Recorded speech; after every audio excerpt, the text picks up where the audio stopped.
Capoeira called me through an audition. I remember seeing the call out, looking for black or mixed race women who speak Portuguese and can move. The audition was for a play called Firecracker by Helena Moraes, an interwoven non-linear story that jumped through time between the events during the beginning of the transatlantic slave trade, focused on the reign of Queen Nzinga of Ndongo and Matamba, modern-day Angola. Then to the present-day Brazil, highlighting at the time the assassination of Brazilian councilwoman Marielle Franco in 2018 and her driver Anderson Gomes. Now I didn't get the role, but when I went to see this play, this all-female cast depicted how black women were integral for the fight for justice, whether reflecting on the past or the present. I felt that I started to become aware of something, remember something in my body. These embodiments of resistance, survival, I recognized them in myself. They were a part of my story. I felt it deep in my core, but I just didn't understand how yet. It was as if the past, the present, and the future were all having a conversation with one another. And at the heart of this play was Capoeira. Capoeira is an Afro-Brazilian martial art, a form of African and indigenous resistance. It has elements of music, storytelling, acrobatics, dance, spirituality, but really it encompasses everything. Through the bodies, the lives of those who were captured, everything that they were living in their day-to-day life. Using Capoeira, many enslaved people were able to find refuge from their oppressors, to formulate communities, quilombos, the Kimbundu word for war camp. It was in these quilombos where they created strategies of resistance, not just a place to hide away, but a space to fight against the conditions of slavery. What was a complete contradiction to my first close encounter with Capoeira is that when I began to practice, and even till this day more often than not, I am the only black woman or even the only black person entirely.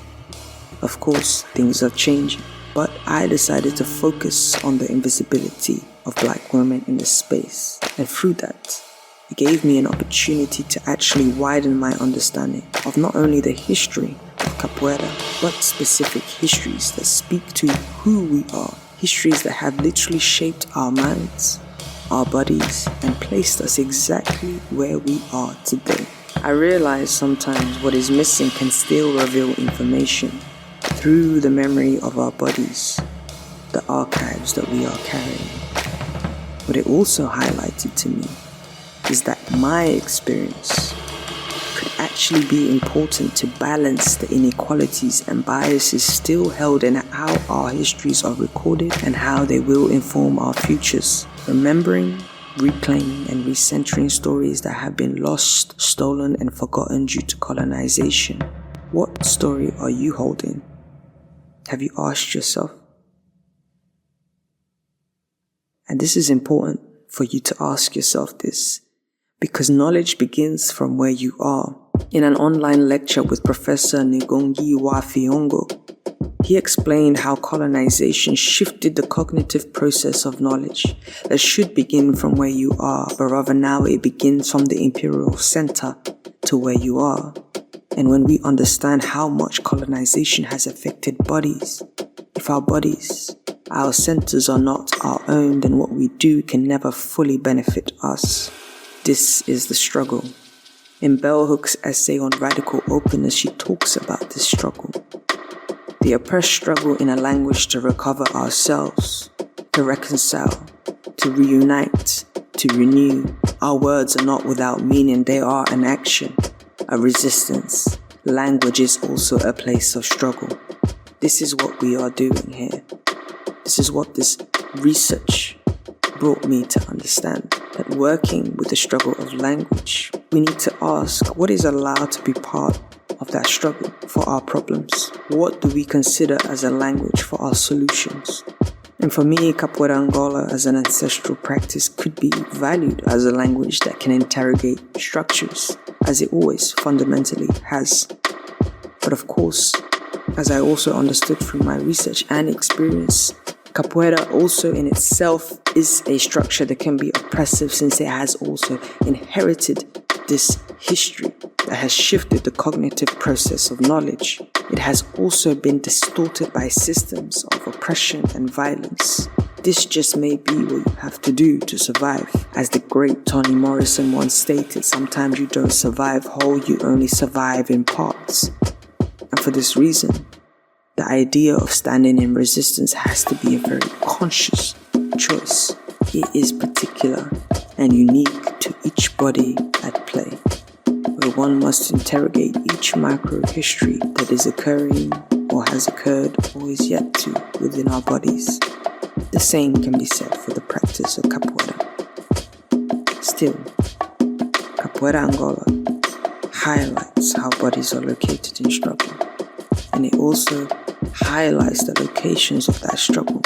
Its physical orientation forces an integration of something internal as we begin to move in ways that we are not accustomed to.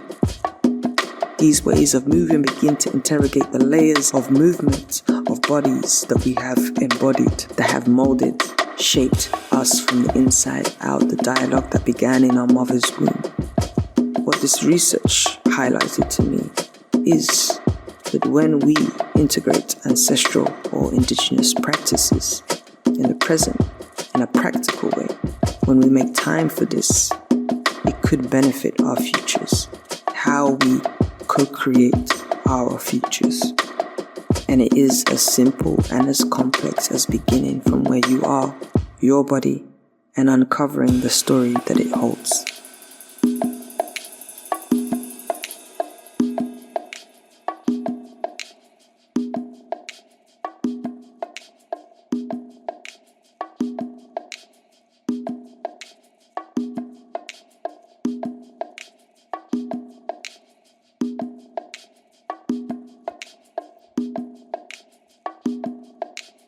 Welcome everyone to episode 6 of Unspoken Podcast. I am Anna Paz, and I'm back with part 3 of my 6-part series where I give you guys a brief overview of my research and master's thesis coming to voice through Capoeira, uncovering the ancestrality and embodiments of the African diaspora. Today, I wanted to focus on the word Mandinga, which is one of my chapters as well. I speak about this particular word. I previously mentioned Mandinga as it pertains to Bantu languages in the previous episode, but in my research, I explore the meaning within the context of Capoeira Angola and how it probably has more significant relation to the Mali rebellion and the Mandinga people of the Mali Empire. This is a particular ethnic group, predominantly Muslim, that was one of the later groups to be trafficked to Brazil during the transatlantic slave trade. 2 books that I reference and really helped come to this conclusion. The first being Servants of Allah, African Muslims Enslaved in Americas by Sylviane Diouf, and the second being The Slave Rebellion in Brazil, the Muslim Uprising of 1835 by João José Reis, which is actually a translation of the original that was written in Portuguese, so it is available in both languages. A deeper understanding of the word Mandinga can be traced to the Mandingo or Mandinka people of the Mali Empire that existed from the 13th century till the beginning of the 17th century. The Mandinka people are a West African ethnic group primarily in Senegal, Mali, Gambia, and Guinea, which significantly influenced the African heritage of descendants now found in Brazil. The Empire of Mali was greatly known from 1200s to about 1600s as rulers of wealth, one of the largest empires in West Africa for almost 400 years that were controlling the flow of gold from mines in the south up to the Mediterranean coast and across the Middle East. These gold mines were the richest known deposits in the 14th century and produced around half the world's gold. To quote Diouf, the Mandinka people brought with them a tradition of defiance and rebellion, because as Muslims they could be only free men and women. they proved antagonistic towards their captors from the very beginning, which resulted in the revolts that caused the deaths of the Portuguese soldiers in 1835. In this sense, the word Mandinga traces back to these associations with rebellion and resistance of enslaved Africans connected to the Mali Empire. Some attributes could be related to the fact that within the Mali society, both men and women then had high levels of literacy because of studying the Quran. These scholars, called marabouts, know protective formulas, which were a combination of writing Quranic verses on slips of paper, often with other relevant components depending on the intention, and that would be sewn into a leather pouch that would then be worn as a protective amulet.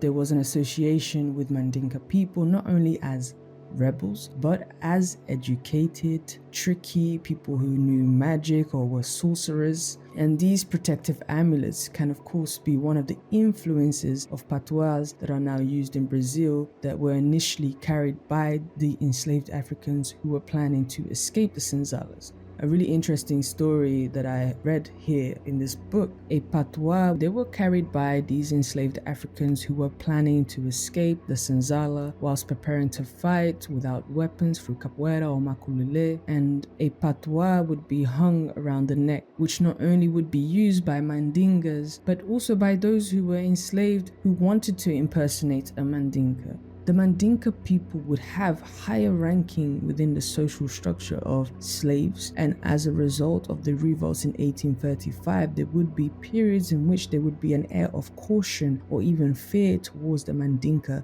So with that being said, when we think about Mandinga in Capoeira, Angola, there is an essence of this trickery, like I said before, magic, a very free expression that is not so uniform, and it has come to sort of break up the monotonous movements that we might be doing or anything like that. It comes to sort of like surprise someone, and almost it is an essence of rebellion against whatever the status quo is, whatever the uniformed movements that we were doing. So that expression comes in, solta Mandinga, let it loose, let it be free, let it come out. And I would say it is referring to giving reference to that rebellious spirit of those who rebelled against the oppressors. Perhaps not just Mandinga people, but all of the ancestors that rebelled at any given point, which of course has played a significant part in the spirit of resistance in Capoeira as a whole. Just a disclaimer, this is not the only historical meaning of Mandinga. Like I mentioned in the previous episode, there's also Mandinga in several other languages across Africa. But I think this is very significant and very relevant in the ways that it is used in the practice of Capoeira Angola. A little further down that chapter, I do make some connections where I try to see Mandinga or that expression of Mandinga and connect it to something like black girl magic, as I feel that the two are identifications, and I connect these terms to being words or expressions that over time can lose some contextual depth. They become buzzwords, and I don't really connect to black girl magic, but I don't take anything away from the fact that it obviously is celebrating strength and beauty of black women in the face of adversity. But what is the standard for that strength and beauty? Is it our own? We must understand where our value is coming from and what is the dominant center for this narrative. This is the contextual depth and historical understanding of it, so that we don't get lost in a more European frame that can never really evoke the essence of where that embodiment in history is stemming from. We just are using language, of course, as a way of communicating, but there is such a richness, a connection. And in particular, when I think about a diaspora, when we have lost so much connection to our sense of self and identity, this is probably a very important step for us to understand the things that we're doing unconsciously just because of the archive of our bodies and our communities. I think it does a great deal in helping us heal and actually give more context to the overall world history. And this is not to take away from every individual, every capoeira who has this responsibility and work of researching and understanding, but also sharing. We need elders. This is the other thing. We need elders that speak on these topics in spaces of community. And I think it goes both ways, both students and teachers. We have to work together to have an understanding of what it is that we are partaking in, which of course is a journey, a very complex and layered journey. And this is the beautiful thing of coming together and learning from one another. We will give each other those missing pieces, and together we create a fuller picture of who we really are. Thank you so much for listening. I'll see you on the next one.